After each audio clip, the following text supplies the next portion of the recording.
Bonjour à tous et à toutes et bienvenue sur le bon MJ. On se retrouve pour un nouveau focus sur une classe de Shadow Dark. Cette fois-ci, on va aller regarder du côté des Curse Scroll Zine numéro 2. Donc les Curse Scroll Zine sont des suppléments pour le jeu de rôle Shadow Dark, des suppléments officiels pour le coup, qui à chaque fois explorent un petit peu des thèmes, tout ça.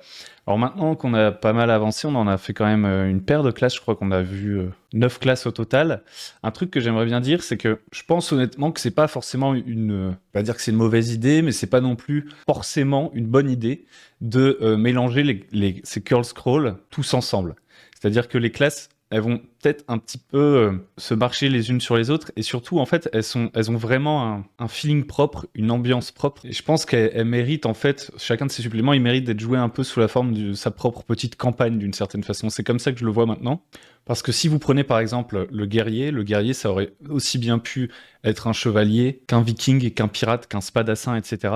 Et on n'a pas besoin nécessairement de ces suppléments pour jouer un trope différent, vous voyez. Par exemple, à la classe qu'on va voir aujourd'hui, c'est le cavalier du désert. Honnêtement, vous pourriez très bien prendre un guerrier et jouer un guerrier qui a un cheval et en faire un chevalier ou un cavalier ou ce que vous voulez. C'est pas nécessaire d'avoir ces suppléments. Ces suppléments, ils vont vraiment ajouter un petit peu de saveur. Donc on est tout de suite parti pour aller voir le cavalier du désert. Donc le voilà.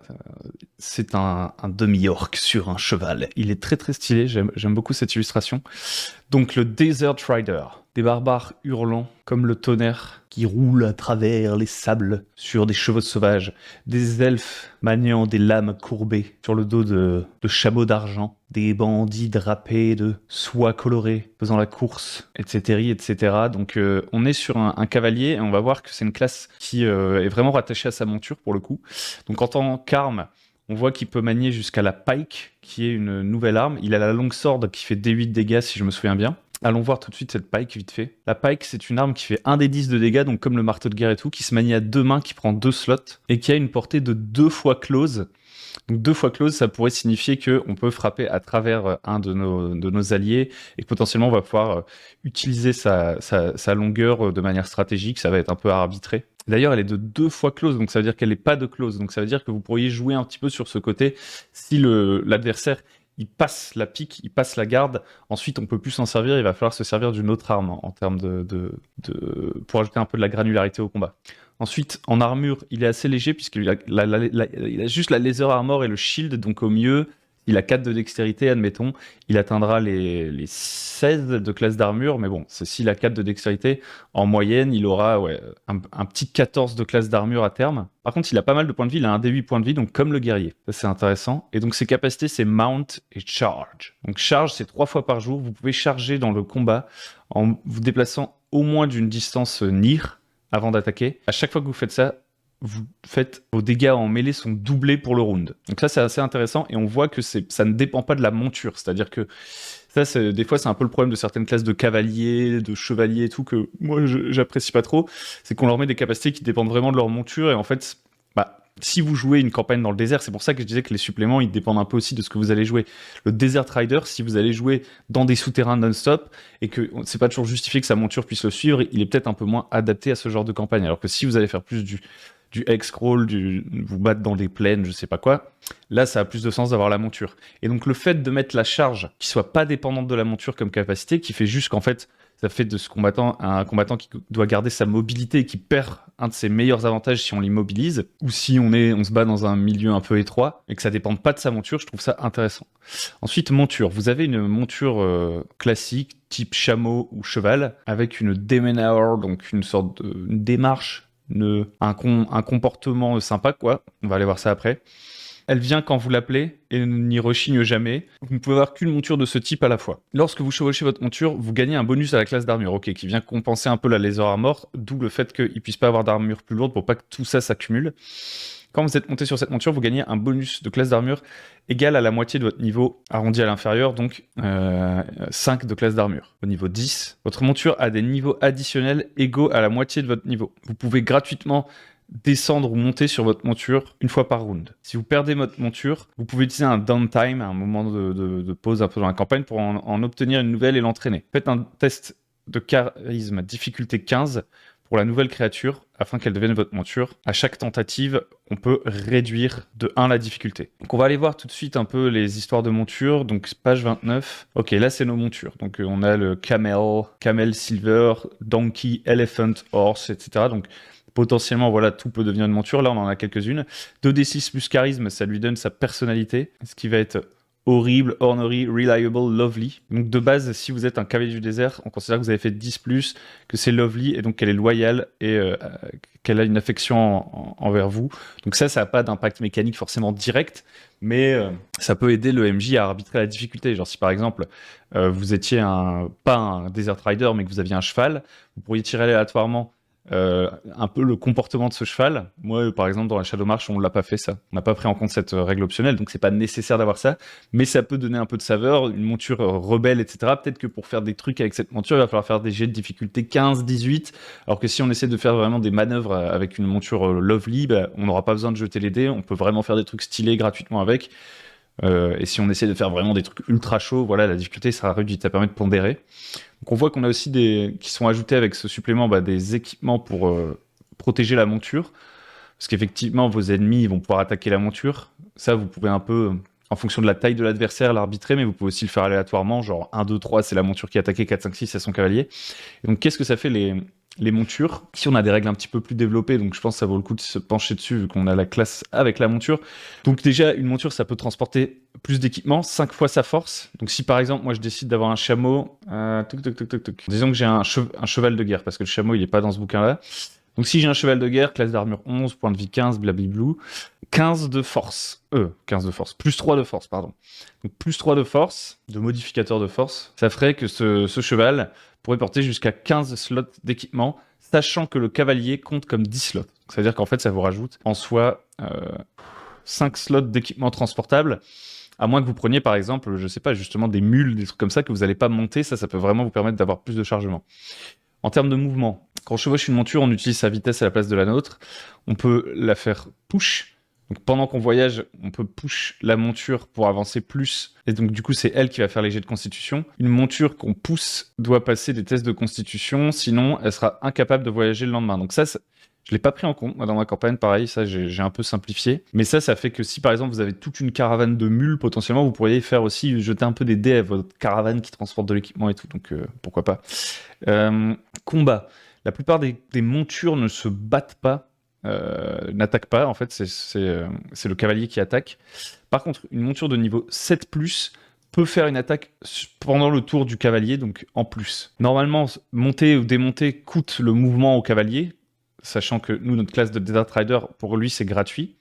Donc ça voudrait dire qu'un cavalier normal, en fait, s'il descend de sa monture, il reste à côté de sa monture pour le restant du tour avant de pouvoir se déplacer. Et ensuite, une monture qui n'est pas habituée à se battre peut spook en plein combat, c'est-à-dire la première fois que le cavalier ou cette monture est blessée, elle doit faire un jet de morale.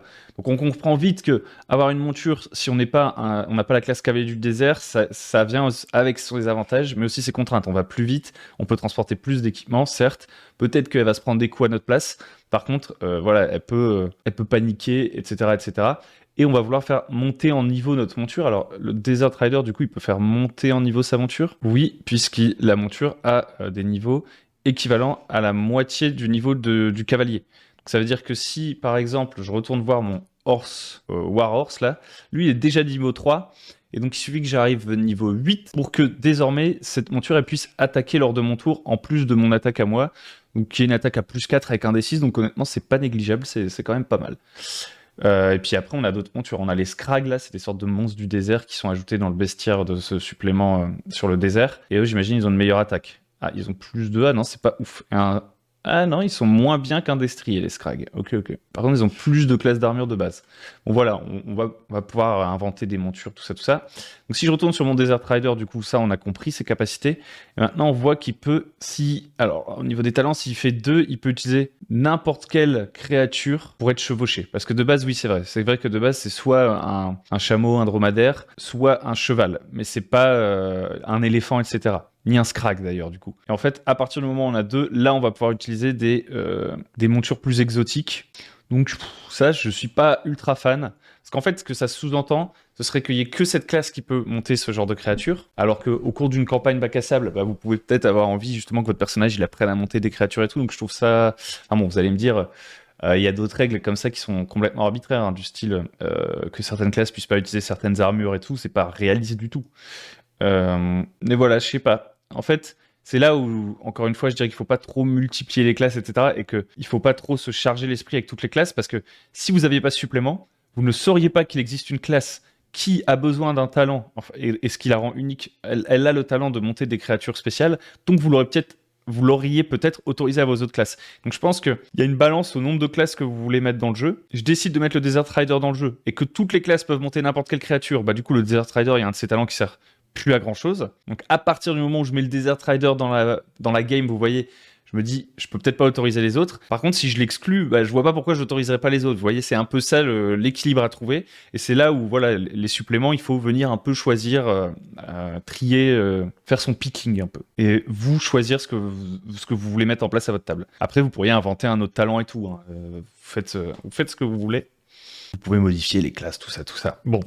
Ensuite, sur un 3-6, on gagne 1 en attaque ou 1 au damage. Et c'est pas précisé attaque à distance ou attaque au corps à corps. Donc c'est 1 à l'attaque à toutes les armes ou au damage à toutes les armes. Donc c'est assez fort quand même. Ensuite, plus 2 en force et dextérité ou plus 1 en mêlée attaque. Donc on a quand même plus de chances d'être un personnage de mêlée puisqu'on a 2 talents qui peuvent augmenter notre attaque de mêlée, tandis qu'il n'y a qu'un talent qui nous permet d'augmenter notre attaque à distance une fois que la dextérité est arrivée à 18. Ensuite, 10-11, gagner une nouvelle utilisation chaque jour de votre charge. Ok, pourquoi pas. Et ensuite, bon, le talent niveau 12, classique. Donc c'est une classe de combattant basée sur la monture. Je suis pas ultra fan de la classe. Moi, je suis pas super fan. Elle a de la saveur. La charge, c'est assez cool. En combat, vous voyez, il y a vraiment ce truc de mobilité et tout. La monture, c'est sympa aussi. Mais je suis pas fan des classes, en fait, qui sont, la plupart du temps, des classes qui sont vraiment liées à une monture, à un familier, tout ça. C'est pas trop mon truc. Après, ça, c'est les goûts, les couleurs. Et puis, il a pas de petits bonus situationnels comme le voleur, comme le guerrier, comme le rôdeur, dans certaines compétences, plus comme des champs vraiment. Alors après, je pense que moi, s'il y avait un joueur qui jouait le Desert Rider, j'arbitrerais qui, peut-être, il a un avantage de temps en temps lorsqu'il s'agit de s'occuper d'animaux, etc. En fait, je pense que j'ajouterais ça, et là, la classe sera un peu plus intéressante, je pense. Ça lui donnerait un peu plus de, de, de scope que simplement être un guerrier monté. Par contre, il va quand même avoir un des 8 points de vie, hein, donc ça, c'est vraiment pas mal. Mais dès lors qu'il a plus sa monture, par contre, il perd quand même son super bonus de classe d'armure, et donc il devient beaucoup plus fragile. Donc ça pondère un peu ce que je disais sur le fait que la classe a ce truc cool de la monture en plus. Ça va un peu plus loin que ça en vrai. Sans la monture, vraiment, la classe est un peu pénalisée, je pense. Donc voilà, je sais pas ce que vous avez pensé de cette petite classe. Et puis je vais enchaîner avec une autre classe. J'enregistre les vidéos les unes à la suite des autres. Pas ma classe préférée, honnêtement. Je sais pas ce que vous en pensez. Il y a des classes que je trouve beaucoup plus stylées qui arrivent juste après, pour vous, la semaine prochaine. Sur ce, je vous dis merci de m'avoir écouté. Et puis n'hésitez pas à liker, à vous abonner, à me dire si vous avez joué la campagne Cursed Scroll Sands Born Again Beast to Fly, et c'est classe. Moi, cette classe-là, pour le coup, je l'ai eu dans un donjon que j'ai fait jouer, en ayant dit aux joueurs, voilà, vous pouvez créer n'importe quel personnage, faites-vous plaisir. Et, et bon, elle n'a pas eu vraiment l'occasion de briller beaucoup, j'ai l'impression, le personnage, pendant le truc. Il n'a pas beaucoup utilisé ses capacités spéciales et tout. Donc j'ai pas vraiment de retour du terrain sur la classe, vous voyez ce que je veux dire. Peut-être que vous en avez. Sur ce, merci de m'avoir écouté, et puis à très bientôt sur le bon MJ. Au revoir.